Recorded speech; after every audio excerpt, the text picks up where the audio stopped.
বেনাচিতি পাঁচমাথা মোড়ে ভারতীয় জাতীয় কংগ্রেসের দলীয় কার্যালয়ে অগ্নিকাণ্ডের ঘটনায় এলাকা জুড়ে চাঞ্চল্য ছড়িয়েছে।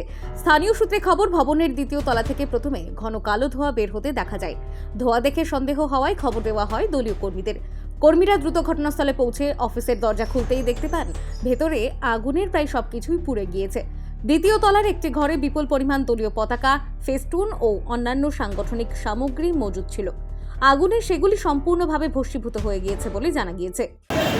ফেস্টুন এসব থাকে, হঠাৎ করে মনে হয় শর্ট সার্কিট থেকে হয়েছে এবং আমাদের উল্টো দিকের দোকানের লোকরা দেখতে পায় উপর থেকে ধোঁয়া উঠতে, সঙ্গে সঙ্গে ফায়ার ব্রিগেডেও ফোন করা হয়। ফায়ার ব্রিগেড আসতে একটু টাইম লাগে, কিন্তু তার মধ্যে উপরটা আমাদের মোটামুটি পুড়ে গেছে। কী কী ছিল? Flag, festoon, voter list, chair table সবই।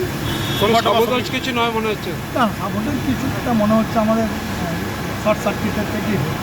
খবর পেয়ে দমকলের একটি ইঞ্জিন ঘটনাস্থলে পৌঁছায়। প্রায় 1 ঘন্টার প্রচেষ্টায় আগুন নিয়ন্ত্রণে আনে দমকল কর্মীরা।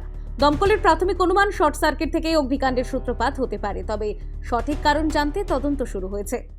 ফায়ার হয়েছে, আমরা দুর্গাপুর পুলিশ স্টেশন থেকে আমরা খবর পেয়ে যথারীতি সময় এসেছি এবং আগুনটা এসে দেখলাম 3+1 একটা বিল্ডিং, যেটা পার্টি অফিস কংগ্রেসের, এবং সেই বিল্ডিংটার ফার্স্ট ফ্লোরে ফায়ারটা ছিল। আমরা কাজ শুরু করে রীতিমতো ওপরটা প্রচণ্ড স্মোক ছিল এবং কাজ করতে প্রথম দিকটা অসুবিধা হলো। আমরা বিএসএফ করে কাজ করেছি এবং এই মুহূর্তে ফায়ারটা নেই। আর যা যেগুলো যা ছিল সব ডেস্ক, ফেস্টুন এইসবই ছিল, চেয়ার, টেবিল, স্টিল আলমারি একটা দেখলাম রয়েছে, ফ্যান। আর কী করে আগুনটা লাগলো এই মুহূর্তে বলা সম্ভব নয়, সেটা তো। ঘটনায় কোনো হতাহতের খবর নেই, তবে ক্ষয়ক্ষতির পরিমাণ নিরূপণ করতে দলীয় নেতৃত্ব ও প্রশাসন যৌথভাবে পরিস্থিতি খতিয়ে দেখছে।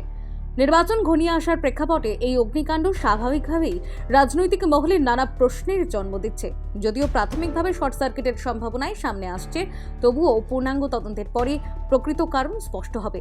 আপাতত বড় দুর্ঘটনা এড়ানো গেলেও সাংগঠনিক ক্ষতির অভিঘাত কাটিয়ে উঠতে কতটা সময় লাগবে সেটাই এখন দেখার। দুর্গাপুর থেকে বিধানচন্দ্র গাঙ্গুলির রিপোর্ট, বঙ্গলেখনী।